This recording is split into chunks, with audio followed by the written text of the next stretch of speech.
Okay guys, so today I thought I would take you around and show you the main part of my garden. I have some garden spaces in other places, but this is my main area. Okay, so I have a relatively small space. It's about 60 feet by, I think, 18 to 20 feet wide.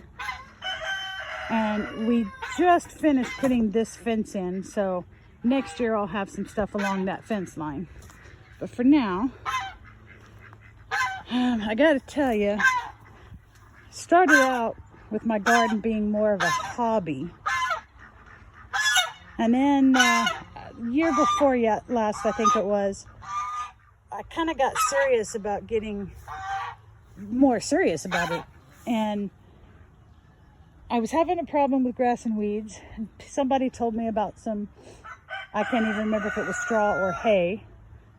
But anyway, I put that down in my beds. Well, it turned out that it was full of seeds. So last year, I had a horrible, horrible problem with grass and weeds. So this year, Mother's Day, my husband decided to surprise me, and he got out here and he took the torch and burned everything off. And the problem is he also rototilled, so he brought all those seeds and everything up to the surface, and guess what? Here we go again. So anyway, I'll have to figure out what I'm going to do, you know, covering, and I'll show you what I did on the other end. I think I'm going to try and do next year with all of it. But anyway, here we go. This right here is my small asparagus patch. That's relatively young, that's why I've let it go. I'm not picking anything to eat off of it yet. And all of these tomatoes, like I said, I was kind of discouraged at the beginning of this year. I was just going to put in, honestly, I have plenty of tomato products, so I didn't need paste tomatoes from last year. So I was just going to plant a few slicing tomatoes and, you know, a few cucumbers. And my main focus this year was corn, because I have had a heck of a time growing corn.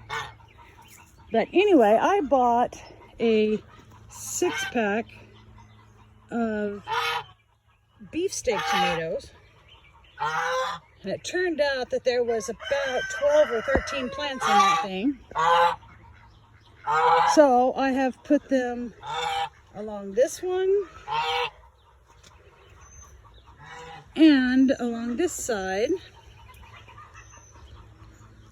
And let me tell you, those suckers are jamming.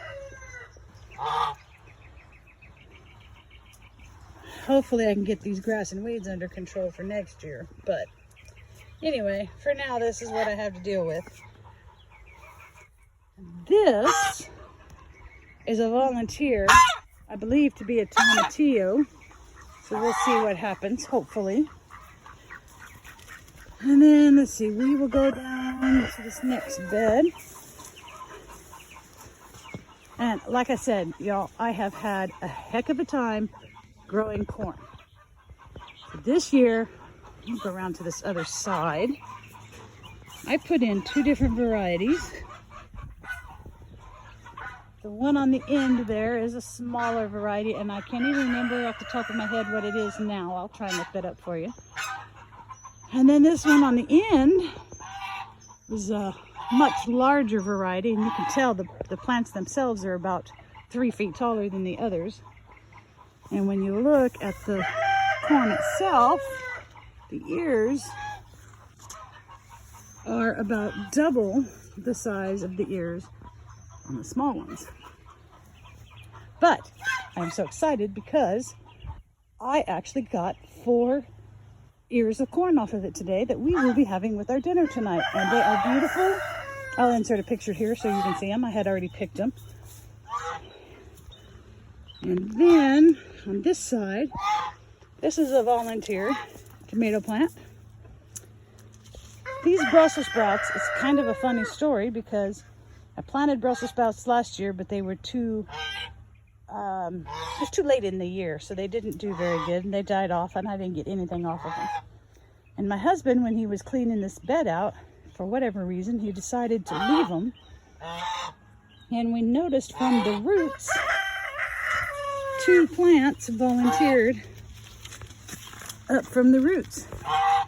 And they are doing absolutely wonderful. So I came in here a couple of weeks ago and cut the old dead stem off, and I'm letting him go. This is my squash. When I planted these, it was some older seeds.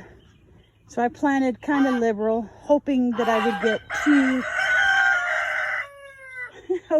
get 2 yellow squash and 2 zucchini out of it. Instead, I ended up with 3 yellow squash plants and 1 zucchini. But that's okay, I'm the only one in my house that eats it, so we'll see what happens. This is what I was talking about, my attempt at trying to salvage the one bed I could work with, was putting the lead fabric down and just cutting holes for the plants. Now, we'll probably try this again next year on everything, except of course where I want to plant root crops like carrots. But anyway, these tomatoes are also volunteers, so I'm not sure what kind they are, but these appear to be some sort of cherry tomato. Some sort of cherry tomato, which I had in the bed across last year, so I'm sure that's what those are. And then it looks like I have one Roma. I think this one's going to be. I think I had my super sauce on this side last year. So anyway, it's kind of nice to have some volunteers. But anyway, as far as my main garden goes, that's really all I have. And if you look from this back side along the fence, behind those tomatoes is a pluot tree. And then behind these are 2 different peach trees. So honestly, when I moved here about 8 years ago, my husband was already here. And, you know, some of these fruit trees and stuff were planted not from the mindset of being a homesteader and trying to, you know, have garden space and all that. He just sporadically put them wherever he wanted. So I've kind of had to work around that when I've been trying to figure out how to do my garden. But next year I will be adding much more space all over the place. So guys, if you like what you see and you want to join me on my journey, please hit the subscribe button and don't forget to hit the bell so you'll be notified of any new videos that are posted. Thanks again, and I hope to see you next time.